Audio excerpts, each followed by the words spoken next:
So 20 years ago, we went into Afghanistan to topple the Taliban and try to take out Osama bin Laden. This was after 9/11, and emotions were high, and so was optimism. People thought we could go over to this mountainous, remote, undeveloped country full of religious zealots and Islamic extremists and just poor backwater people and change that country into a democratic, peaceful society with, our version of, what we think is good and right, our Western liberal values. We thought we could do this with, just like we thought that in Iraq, with our military might. And a lot of people at the time had this whole neoconservative idea that we can bring freedom to the world, even though through much of our political foreign policy history we have brought nothing but pain and bloodshed. You look at many democratic elections in South America that elected socialist governments, and very quickly American foreign policy, the CIA supported fascist coups and toppled those democratically elected governments because freedom is not something that America is concerned with. We are protecting our interests abroad, and apparently we thought that we could do that by invading Afghanistan and staying there for 2 decades. During the Trump administration, President Trump worked out a peace deal with the Taliban and put this whole process into motion, and now President Biden has finally carried out the actual troop withdrawal. Now, many people on the left and right are upset by this. A lot of hawks are upset because they think we should stay in Afghanistan until the job is done, even though no foreign occupying power has ever been able to subdue the Afghan people. Some people are upset because the Taliban is a disgusting, religious, fanatic,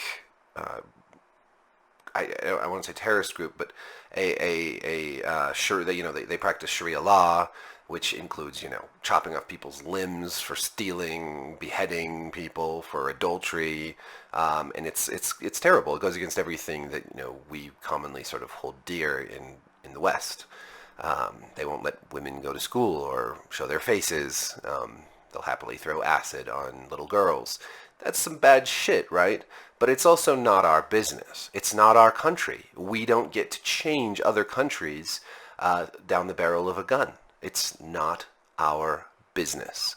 We made it our business for 20 years, and the moment we left, that power vacuum was filled by the Taliban immediately. The Afghani government could not stand for even a month. The Afghan military fell almost instantly. We clearly did not do a very good job, and I don't think 10 months or 10 years was going to change a damn thing about it. It is not easy to. Obviously, it is not politically easy to do what either Trump or Biden did, which is to end this foolish nightmare once and for all. It was a remarkable bipartisan effort when you think about it, given all the hawks in Washington. And now we have Republicans, of course, calling for Biden to be impeached for forgetting that Trump set this all in motion. And we have, plenty of people on the left who think, no, we need to go in there and save, the women and the gay Afghanis and all the Afghanistan people, everyone who helped us. We need to get them out of there, right? But who says they all want to leave? It's their home. Not everyone wants to just leave their home. Maybe some of them want to fight for it. And honestly, this is what's going to need to happen.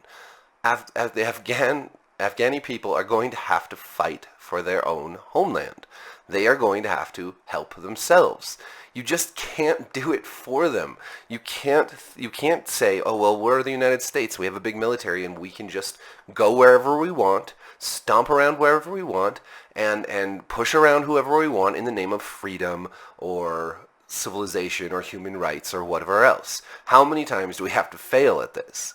Now, I understand that our foreign policy is vast and complicated, and we do have to have strategic presences around the globe, yada, yada, yada. I'm not going to get into the minutiae of foreign policy here.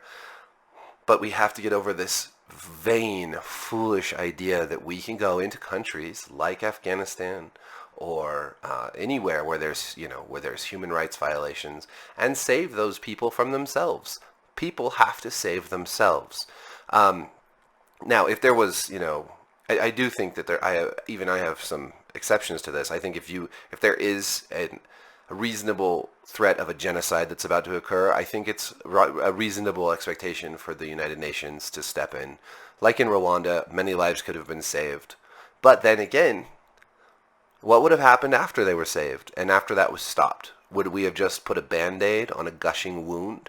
Would that same horror have happened again because the underlying problems that caused it wouldn't have been addressed? I don't know. But I think where I operate from when it comes to foreign policy especially, but really a lot of my belief system is a belief in uncertainty. We don't know the outcome of our actions, especially when we go meddle with other countries. And so we should be very, very cautious and sober and prudent before we go in and use our military to try to enact change. It's one thing to try to take out a military target like Osama bin Laden, but we did that in Pakistan, not in Afghanistan.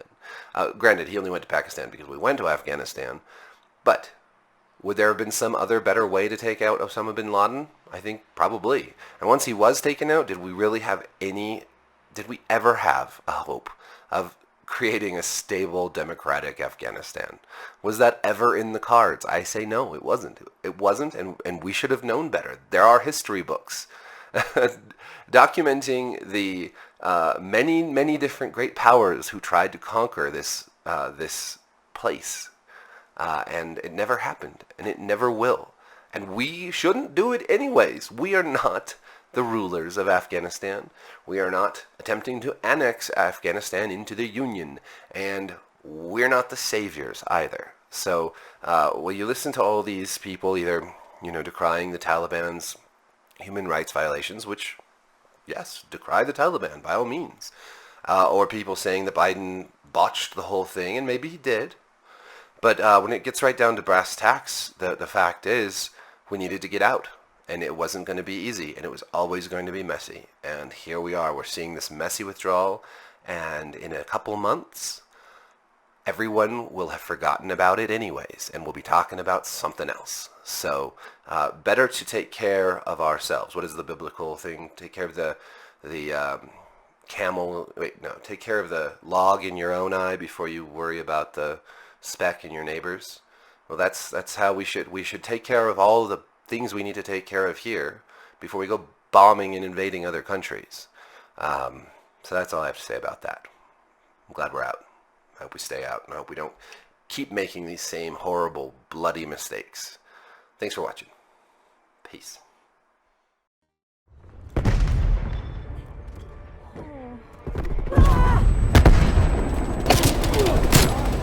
There's so many freaking bombs Contesting and hard stuff. point. Like, Hard point lost. Vehicle. Hostile air patrol detected.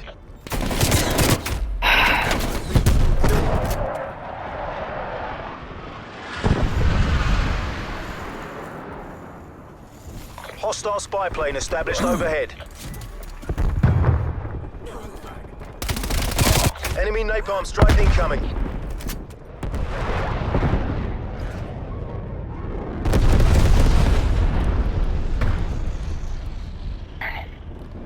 Enemy with death machine.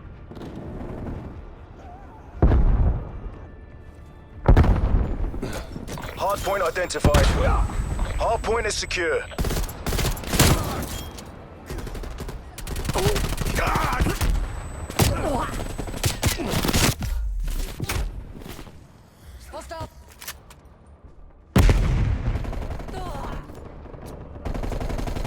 Contesting hard point. We've lost the hard point.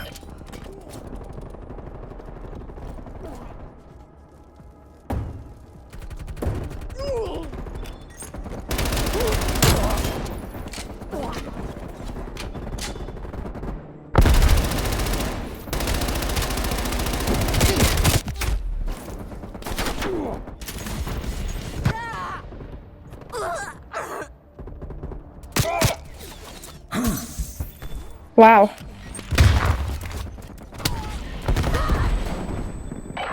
plane standing by. Hard point located. Spy plane establishing perimeter angel. Hostiles have the hard point.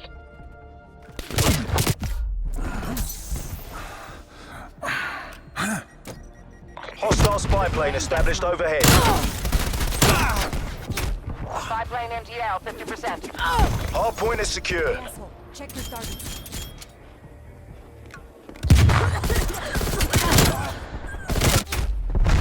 Sentry turret online. Contesting Spy hard plane point. exiting mission area. Give them hell, guys.